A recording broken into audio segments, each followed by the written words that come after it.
திமுக மகளிர் அணியினர் தென்காசி மாவட்டத்தில் கட்சியின் நிர்வாக நடவடிக்கைகள் தொடர்பாக அதிருப்தி தெரிவித்துள்ளனர். கடையநல்லூர் ஒன்றிய கவுன்சிலரும் மாவட்ட தொண்டரணி துணை அமைப்பாளருமான மாரிச்செல்வி பல ஆண்டுகளாக கட்சியில் செயற்பட்டு வருவதாக கூறப்படுகிறது.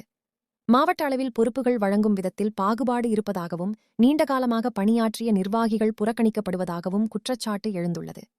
மாவட்ட செயலாளர் ஜெயபாலன் மீது கட்சி தலைமையகம் நடவடிக்கை எடுக்குமா, மகளிர் அணியினருக்கு உரிய மரியாதையும் பாதுகாப்பும் வழங்கப்படுமா என்ற கேள்விகள் எழுந்துள்ளன. இந்த விவகாரத்தில் கட்சி தலைமையின் நடவடிக்கையை எதிர்நோக்கி மகளிர் அணியினர் காத்திருக்கின்றனர்.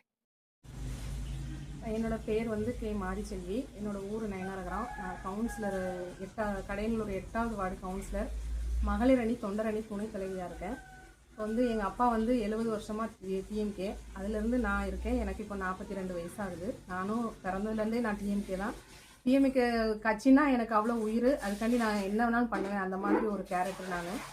என்னென்னா, இப்போது நான் புகார் கொடுத்துருக்கிறது மாவட்ட ஆஃபீஸு போனாக்கா எனக்கு பெண்களுக்கு அதிக நேரம் பெண்களை காக்க வைக்கக்கூடாது. பெண்கள் ஃபுல் டைமும் அங்கே யாராக இருந்தாலும் அங்கே ஃபுல் டைமாக பெண்கள் இருக்கிறது எனக்கு அதில் உடன்பாடு இல்லை. போனால் ஒரு வேலையாக போனால் அந்த வேலையை மாவட்டம் செஞ்சு கொடுக்கணும். அண்ணாச்சி செஞ்சு கொடுக்கணும்னு நினைக்கிறேன். செஞ்சு கொடுத்துட்டாருன்னா எந்த பிரச்சனையும் கிடையாது. ஆனால் இப்போ அந்த மாதிரி இப்போ இங்கே நடக்கிறது இல்லை. எந்த விஷயமா போனாலும் ஃபுல் டைம் இருக்க வேண்டியிருக்கு. நம்ம போன விஷயத்தையே நம்ம மறந்து தான் வெளியே வர்ற மாதிரி இருக்குது. அதனால் அவர் ஒரு பெண்களை பற்றி இன்னொரு பெண்கள்கிட்ட பேசுறது, ஒவ்வொருத்தருக்கும் பட்டப்பேர் வைக்கிறது, அந்த மாதிரி விஷயங்களெல்லாம் மாற்றணும்னு நினைக்கிறேன். கட்சிக்கு எந்த கெட்ட பேர் வரக்கூடாதுங்கிறது தான் என்னோட நோக்கம். இதை நான் வெளியே பப்ளிக்காக எதுவும் பண்ணணும்னு இது நோக்கம் இல்லை. அவரை இந்த கேரக்டரை சேஞ்ச் பண்ணணும். இது தலைமை இது நல்லா ஒரு நடவடிக்கை எடுக்கணுங்கிறது மட்டும்தான். வேற இது எந்த நோக்கமும் உள்நோக்கமும் எந்த நோக்கமும் கிடையாது. பொறுப்புகளை கட்சியில் உழைக்கிறவங்களுக்கு எல்லாத்துக்கும் பகிர்ந்து அளிக்கப்படணும். ஒருத்தருக்கு மட்டுமே 3 பொறுப்பு 4 பொறுப்பு கொடுக்குறாங்க. நான் தொண்டர்கள் அதிகமாக உள்ள ஒரு வாய்ப்பு இல்லாமல் போயிடுது. அதுதான் கொஞ்சம் வருத்தமாக இருக்குது. இதனால தான் எனக்கு ஒரு ஆதங்கம். கட்சிக்கு கெட்ட பேர் ஆகுது, இவரால் நம்ம தலைவருக்கும் கெட்ட பேர் ஆகுது. எல்லாருமே என்ன சொல்கிறாங்க, தொண்டர்கள் நான் பேசின வரைக்கும் எல்லாருமே பொறுப்பில் இருக்கிறவங்க என்ன சொல்கிறாங்க, இவங்க கனிமொழி அக்காவோட சப்போர்ட் இருக்கிறதுனால இவர் இப்படிலாம் பண்ணுறாருன்னு என்கிட்ட சொல்கிறாங்க. அதுவே வெளிப்படையாக யாரும் பேச மாட்டேங்கிறாங்க.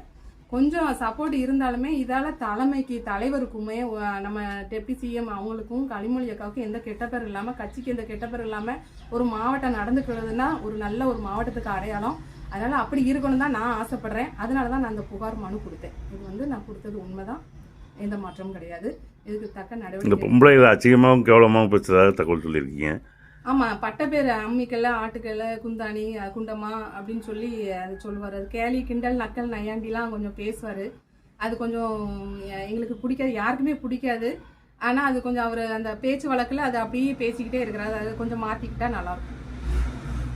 இல்லை, அவர் நீங்கள் உங்களுக்காக உங்கள் குடும்பத்துக்காக எதுவும் செஞ்சுருக்காரு அந்த பொறுப்பேற்றதுலேருந்து?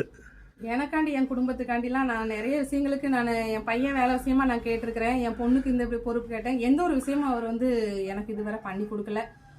இப்போ அரங்காவலரில் கூட என் வீட்டுக்காருக்கு எந்த பொறுப்பு இல்லை.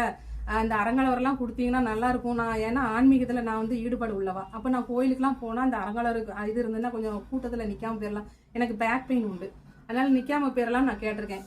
ஒரு வீட்டுக்கே இத்தனை பொறுப்பாக கொடுக்கணும்னு சொன்னவர் இப்போ ஒரு பெண்ணுக்கு மட்டும் 4-5 பொறுப்பை கொடுத்துருக்காரு. அது எந்த அடிப்படையில் கொடுத்துருக்காருங்கிறது எனக்கு கொஞ்சம் சந்தேகமாக இருக்குது.